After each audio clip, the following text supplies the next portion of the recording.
Hello and welcome to this session. I hope you guys are doing well. This is a reading comprehension problem solving session. So this is a typical format in which your cat will ask you questions. So this is why I have kept the question or the passage palette to one side and the options and the questions on the right hand side of the screen. This is exactly how cat will also test you. A little different format. This is in a, you can say, dark background, but that much is allowed. Okay. The passage is given in the description. You can go there and read the passage. I will give you the gist of the para. I'll actually read the entire this thing with you. You can actually, you can listen to my commentary and you can actually decide whether my commentary has a value points or not. So let's start the first para. Democracy is a powerful way of disrupting status quo, challenging power equations, shaking off cliques and cartel, pockets of monopoly and exclusivity. The gifts of modern democracy is that it affects the change of power through ballot box. This is a great achievement that we have found the means of transferring power without bloodshed to disrupt power non-violently. All right, so great. You have understood motamoti. This is talking about democracy. This is also talking about how democracy will function. If this is a type of a passage that you enjoy, go ahead. But if this is something that you do not enjoy, then at least look at the questions, not the options, the questions. Let's just read the question. The author claims that democracy is a formidable system to bring about a shift in how power is exercised. Okay.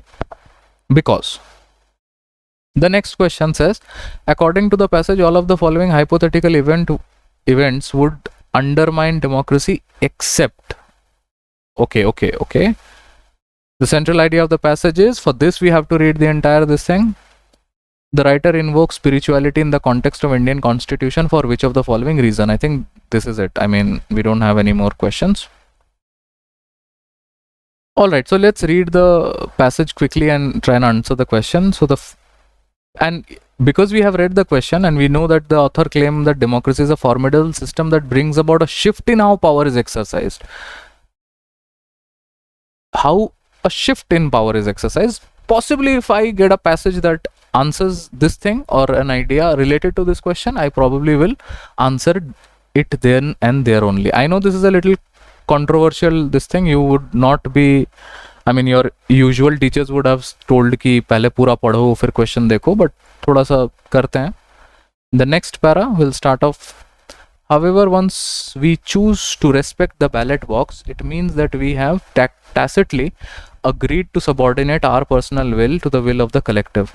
Does this mean that we have lost our right to protest? Far from it. It is vital to retain our individual freedom of speech and expression, our capacity to discern and dissent, to dialogue and debate. Okay, it is vital to retain our individual freedom of speech and expression.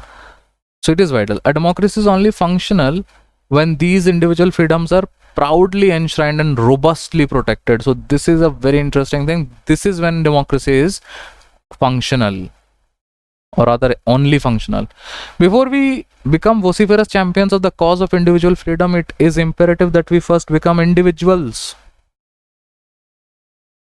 We should not thump our chests and say that, we are the champion of the cause of the individual freedom. We first have to become an individual. A system that has found ways to manipulate groups to vote en masse, whether on the basis of caste, religion, gender, or even ideology, is not a true democracy. It is feudalism in democratic garb. So if only you are an individual, you will actually get past of this system that has somehow found a way to manipulate you to vote on the basis of caste, religion, gender, ideology. And then it would not be a democracy, because then you are actually working for the system and not the democracy. Now we are talking about a thriving democracy. A thriving democracy, like an authentic spiritual process, is based on the notion of individual freedom, but only when individuals look beyond the lure of populist political and religious propaganda can true democracy and true spirituality be born. In both the cases, individual must emerge from peer pressure and cronyism, narrow group interest and power lobbies. So how exactly the spiritual process and this democracy thing will work? only when the individual emerge from peer pressure and cronyism. Cronyism, in other words, if this word is actually posing some problem to you, cronyism, I must tell you that the only meaning that I can ascertain to this word is that bhai bhatijawad in Hindi. Okay. A similar word that you can find out in Google would be crony capitalists. A true spiritual process is never authoritarian. It is always fluid, open-ended, open to debate. This has always been the view of spirituality in this subcontinent. Now, when they say that this subcontinent, I know that they're possibly talking about India only, spirituality and this thing. This is a culture of quest and not commandment. Here, what we consider sacred can be debated. Now, this is a powerful line. I would have, extrapolated on it, but I don't want to extrapolate it on public platforms. So let's not go there. It does not have to be obeyed. Even when beings believed to be divine appeared in this land from Shiva to Krishna, we did not simply obey them. We questioned them, debated with them. Likewise, the Indian Constitution is not a set of commandments. If it were, it would be a political equivalent of a religious authoritarianism. Alright, so this basically talks, so they are saying that the Indian Constitution, there are, provisions in which things can be not manipulated, but things can actually be adjusted. Adjusted is a good word. Once you emerge as an individual, it is important to realize that your freedom has an impact on others. To live in a democracy means we have agreed to allow everyone the right to same freedom. You may choose to protest a policy or denounce a film, but if you shut down a city or a state to express your rage, you are muzzling other people's liberties as well. This personal whim masquerading as freedom, irresponsibility masquerading as an individual initiative. So now, if you do such a thing, you're not an individual. This is just irresponsibility masquerading as an individual initiative. You will not be an individual. The question we must ask ourselves as a nation is this: are we exercising our individual freedom constructively or destructively? Is our freedom truly empowering or is sabotaging other citizens' right to well-being? Before we speak of individual freedom, we have to honestly ask a more fundamental question: have we truly become responsible individuals yet? This entire passage, they are just talking about this individual. Democracy and all is great. There is democracy. Democracy is the best thing, but it is only the individual that makes up the democracy and not the other way around. Why? Because if it were so, then there was a system that is in place that has found ways to manipulate groups to vote en masse. I hope that made sense. Now let's look into the questions. The first question says, the author claims that democracy is a formidable system to bring about a shift in how power is exercised is because. Now please understand, the question typically says the author would agree, let's say, that democracy is a formidable system to bring about a shift in how power is exercised. So how power is exercised, there is going to be an option.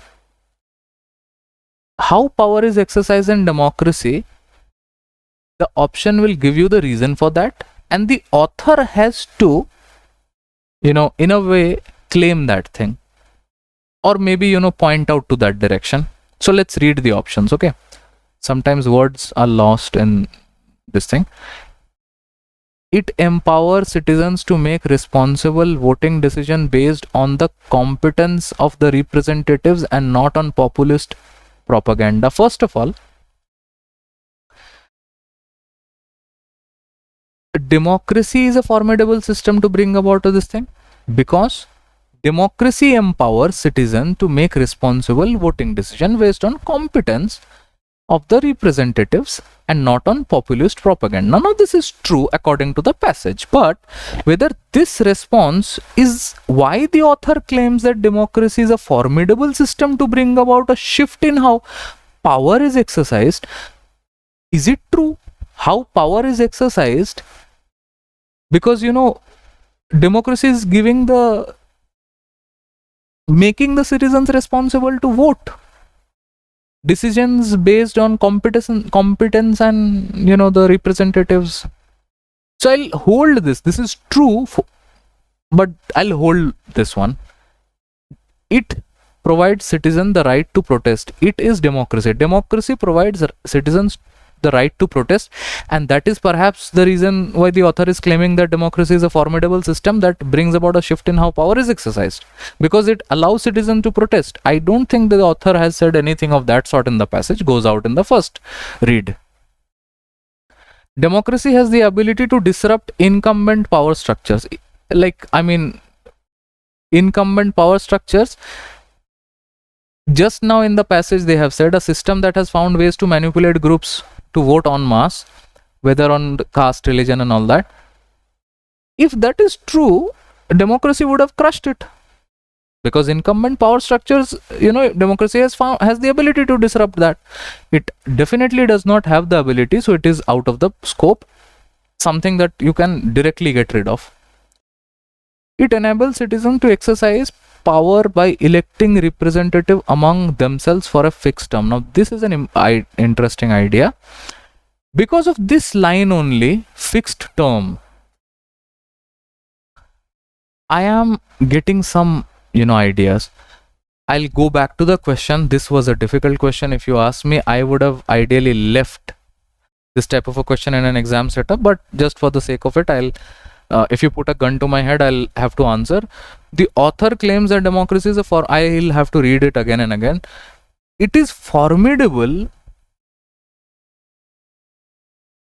system to bring about a shift in how power is exercised, because citizens have the power of electing representatives, similar to what was given in the first statement, from among themselves for a fixed term.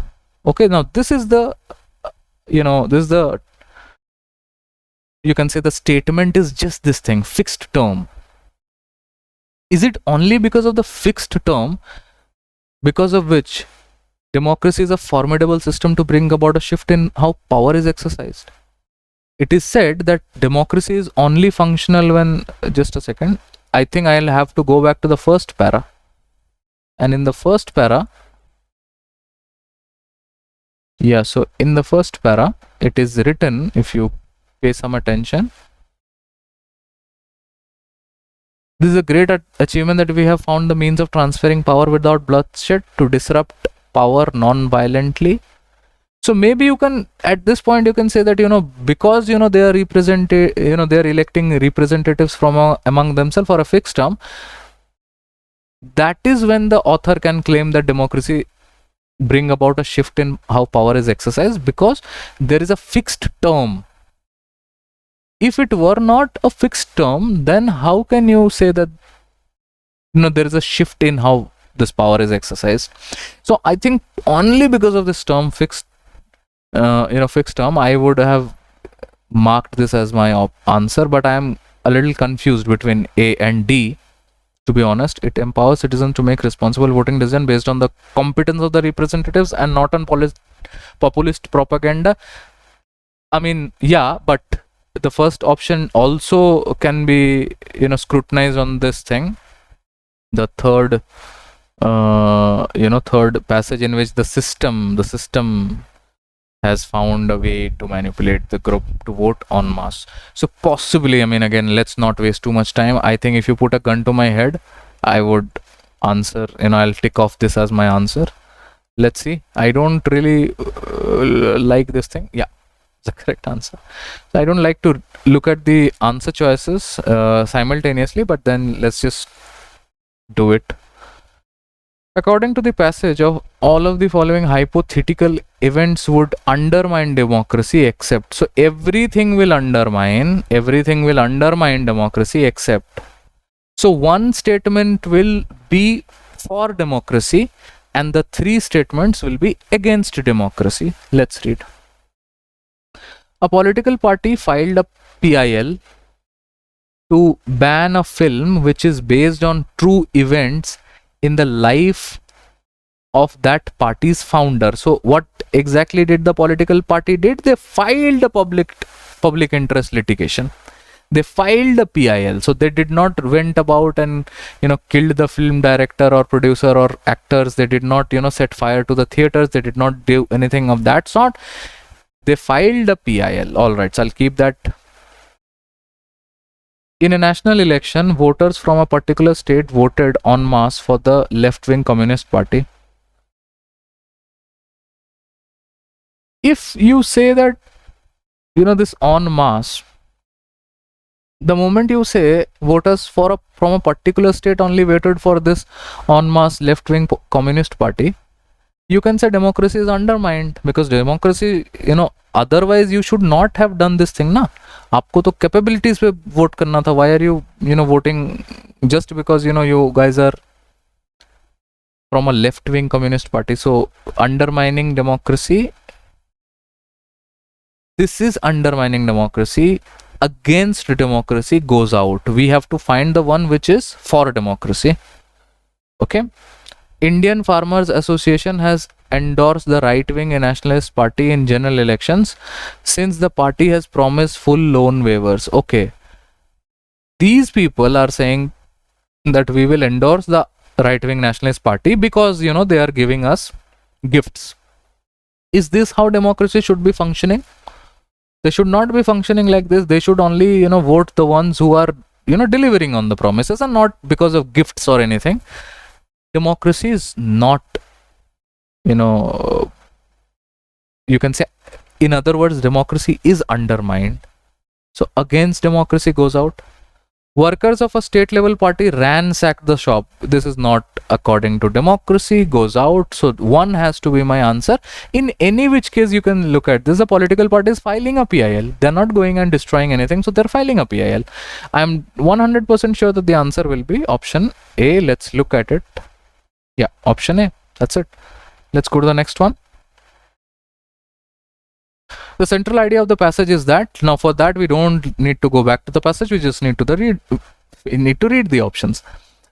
Democracy act as an equalizer of power. Is it? Democracy is the rule of the majority. Well, it is, but is it central idea of the passage? We'll have to hold that.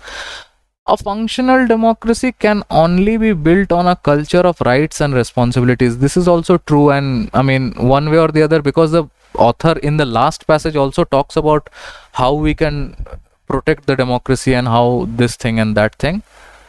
So maybe I think this third option is a bit more powerful. So in that sense, I could go for the third option. Cronyism and factionalism can stifle democracy. First of all, this is a very, you can say, a component of the passage, cannot be the central idea of the passage. This is a component. Cronyism and factionalism can stifle democracy is something that is not favored in democracy, but is something, if it can stifle democracy, is first of all not in my purview. Second of all, this is just a part and not the entirety, so goes out in that context. Democracy acts as an equalizer of power, goes out. No. Democracy is the rule of majority. True, but I mean not the central idea. So most you can say C has to be the answer for this one. Let's see. Yeah, C is the answer. Now let's look into the last question. The writer invokes spirituality in the context of Indian Constitution for which of the following reason? The first one says the Indian Constitution is the political equivalent of the religious texts of the subcontinent. No. This is the only thing that they said in the passage, that Shiva and Krishna, we basically debated with them. We did not took them by this thing. मतलब उनका commandment नहीं हो गया, जो भी बोल दिया उन्होंने पत्थर पे लिख दिया, वैसा कुछ नहीं था. We can debate with them. Indian Constitution is considered sacred? Definitely not. Indian Constitution allow amendments and discussions of its fundamental laws. Yes, they allow some discussions and amendments. It's not like आप हर चीज change कर सकते हो, but yeah, it allows. So could be. I'll hold it off for the while. Indian Constitution is akin to religious authoritarianism? Definitely not. So in that case, C has to be the answer, and C is the answer. Let me check once if all the questions are there. Genetic studies? No, this is not the one. So yeah, that's it. I mean, thank you. I hope you enjoyed the video.